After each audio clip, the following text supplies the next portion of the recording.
কয়েকদিনের বৃষ্টি, সেই সঙ্গে ডিভিসি থেকে ছড়া জল, দুইয়ের জেরে দক্ষিণবঙ্গের জেলায় জেলায় তৈরি হওয়া বন্যা পরিস্থিতির এখনো বদল নেই। পাঁশকুড়া থেকে ঘাটাল, খানাকুল থেকে উদয়নারায়ণপুর, জামালপুর থেকে সোনামুখী, ভাসছে বিস্তীর্ণ এলাকা। মাথা গোজার ঠাঁই এবং একমুঠো খাবারের জন্য দিকে দিকে হাহাকার। কিন্তু সাধারণ মানুষের এই দুর্ভোগের জন্য দায়ী কে? প্রতিবারের মতো এবারেও তা নিয়ে শুরু হয়েছে দায় ছেড়াছেড়ি। হ্যাপি ফ্যামিলির হ্যাপি স্মাইল। কসমো বাজার, পুজো ইন স্টাইল। বন্যা পরিস্থিতির জন্য ডিভিসিকে দায়ী করে তাদের সঙ্গে সম্পর্ক ছিন্ন করার হুঁশিয়ারি দিয়েছেন মুখ্যমন্ত্রী।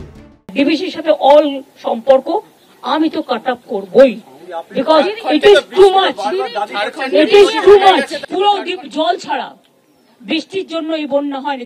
পাল্টা কেন্দ্রীয় জলশক্তি মন্ত্রী সি.আর. পাটিল আবার মমতা বন্দ্যোপাধ্যায়কে পাঠানো চিঠিতে দাবি করেছেন পশ্চিমবঙ্গের প্রতিনিধির সঙ্গে আলোচনা করেই জল ছাড়া হয়েছে।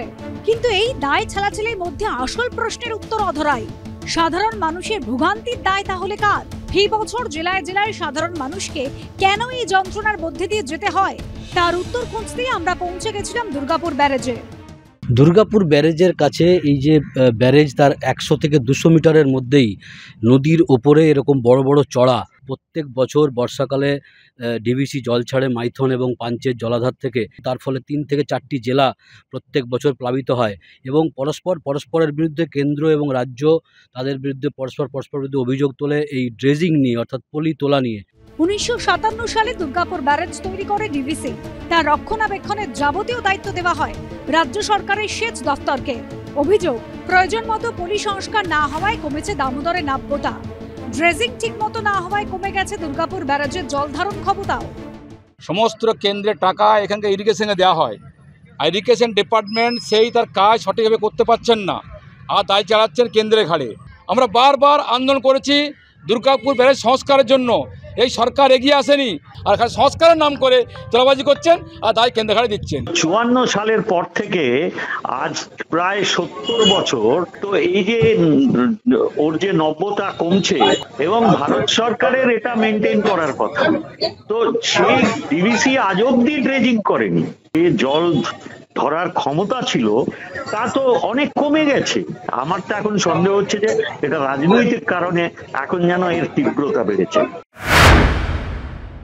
দুর্গাপুর ব্যারেজ রক্ষণাবেক্ষণের দায়িত্ব রাজ্য সরকারের, কিন্তু কেন্দ্রীয় সরকারেরও একটা বড় ভূমিকা হচ্ছে গোটা নদীটাকে, তার নাব্যতাকে ঠিক রাখা। রাজ্য সরকার এবং কেন্দ্রীয় সরকার ডিভিসি যৌথ পরিচালনায় চলে, ঝাড়খণ্ড গভর্নমেন্ট, পশ্চিমবঙ্গ সরকার এবং কেন্দ্রীয় সরকার। ডিভিসি নিয়ে আজকে মানুষের যেসব হয়রানি হচ্ছে তার দায় এদের 3 পক্ষকেই বহন করতে হবে। পলি তোলার জন্য আমাদের তো অ্যাকচুয়ালি ইনিশিয়েটিভ একটা নেওয়া হয়েছে আমাদের, সেই মোতাবেক আমরা এখান থেকে একটা প্রিলিমিনারি সার্ভে করে আমরা একটা এরিয়া ডিফাইন করে দিয়েছি আর কি। ব্যারেজের 2 কিলোমিটার আপ থেকে 20 কিলোমিটার আপ। প্রতি বছর বর্ষা এলেই ছাড়খাড় হয়ে যায় এই মানুষগুলোর জীবন, কিন্তু স্থায়ী সমাধান হয় না। ভোট এলে প্রতিশ্রুতি আসে, কিন্তু ছবিটা পাল্টায় না। মনোজ বন্দ্যোপাধ্যায়ের রিপোর্ট, এবিপি আনন্দ, পশ্চিম বর্ধমান।